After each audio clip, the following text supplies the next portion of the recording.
Bonjour, aujourd'hui nous allons parler de Maslenitsa, une fête très importante quand les Russes disent adieu à l'hiver et accueillent le printemps. Je suis venu dans un endroit où nous allons voir ces traditions et c'est l'occasion de parler de cette fête et voir son déroulement.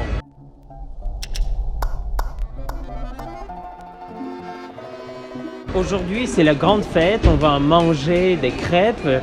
Or, demain, c'est le carême qui commence, qu'on appelle aussi le grand carême. C'est une fête très intéressante parce qu'il a absorbé des rituels de toutes les époques, de l'époque soviétique, de nos jours, de christianisme et du paganisme.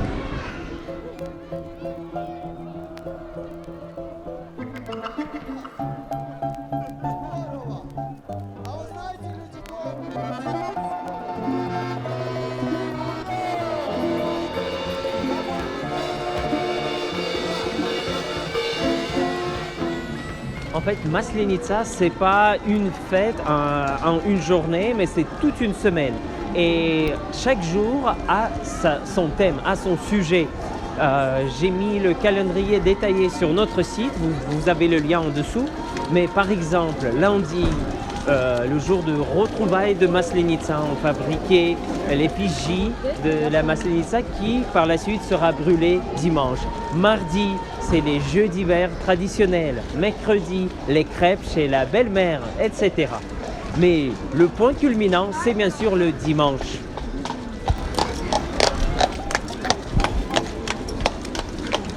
Le dimanche, l'effigie de la Maslenitsa qui est brûlée.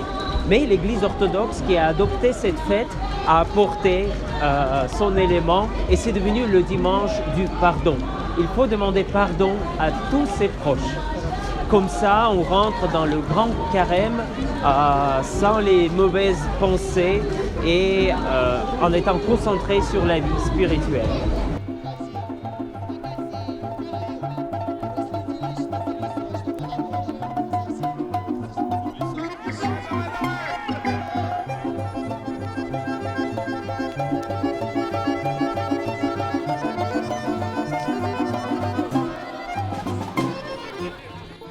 Derrière moi, l'un des jeux traditionnels de la Maslenitsa, poteau de glace. L'histoire, c'est de gravir un poteau de glace et retrouver une récompense en haut. Évidemment, le sens de cet ancien rituel était un rite de passage pour les jeunes hommes.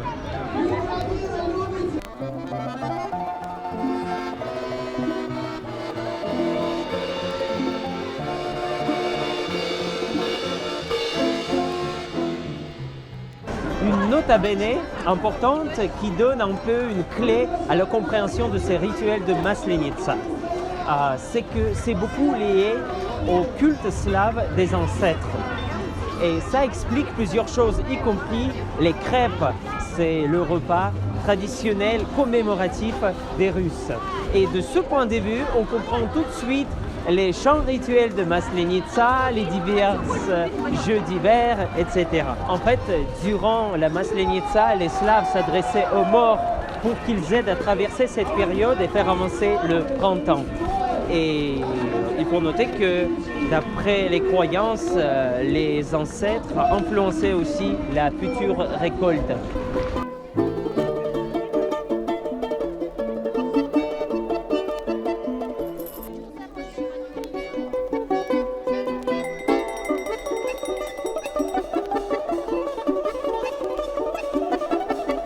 Toute la semaine de Maslenitsa, il y avait les personnages déguisés qui parcouraient tous les villages, visitaient toutes les maisons et chantaient les chants rituels. Le fait de se déguiser, c'était pour se rendre méconnaissable. Mais sur le plan symbolique, c'était pour se transformer en ancêtre. Comme ça, les propriétaires des maisons que les Ryazhane visitaient et les chansons qu'ils chantaient s'appellent en russe les kolyatki. Ils devaient les nourrir, ils devaient les bien accueillir. Et sur le plan symbolique, c'était pour maintenir des bonnes relations avec les âmes de défunts.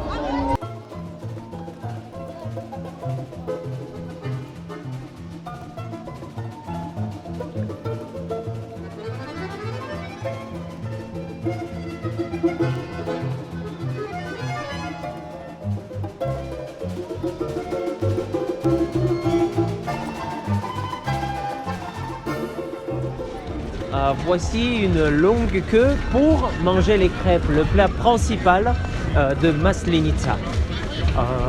Il y a une erreur répandue de penser que la crêpe est là puisqu'il symbolise le soleil.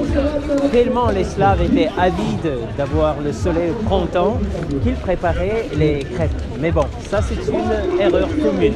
Si vous entendez ça, la crêpe qui symbolise le soleil, c'est que vous pouvez identifier cette source d'information comme non digne de confiance.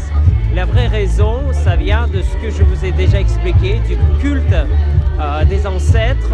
Et même, on n'a jamais mangé la première crêpe. C'était réservé aux ancêtres.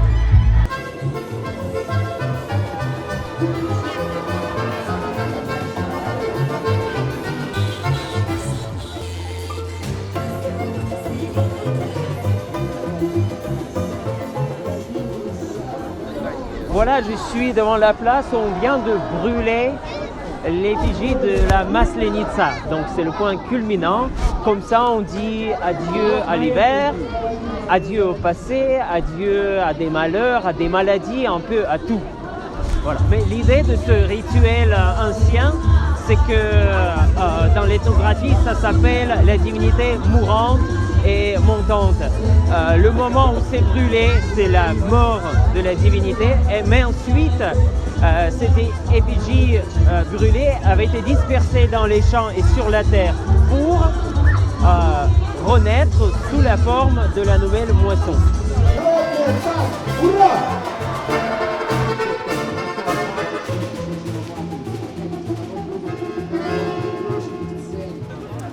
Voici les gens quittent la fête, ça c'est déjà la fête d'aujourd'hui, il est commercialisé, il est fait dans le lieu touristique, le Kremlin d'Izmaïlovo. Voilà. Mais si on revient à des racines, cette fête présumait une participation active des gens. Les gens, surtout des villages, devaient effectuer tous ces rituels, chanter ces chansons. Et sans cela, ils pouvaient s'attirer de mauvaises choses, par exemple la mauvaise récolte, des maladies ou d'autres problèmes. Donc ce n'était pas une fête comme maintenant, quand les gens sont les spectateurs et tous les chants sont chantés par les professionnels. Donc c'est ça la différence entre l'ancienne fête et la fête d'aujourd'hui. Néanmoins, Maslenitsa reste l'une des dernières fêtes en Russie qui invite à participer et non seulement à regarder. Comme ça, les gens inconsciemment, sans connaître le sens de tous ces rituels, adoptent cette ancienne tradition. Voilà, j'espère que vous avez aimé, que c'était pratique pour vous, cette participation dans la fête de Maslenitsa en Russie. Je vous remercie de votre attention, je vous invite à vous abonner à notre chaîne et à la prochaine vidéo.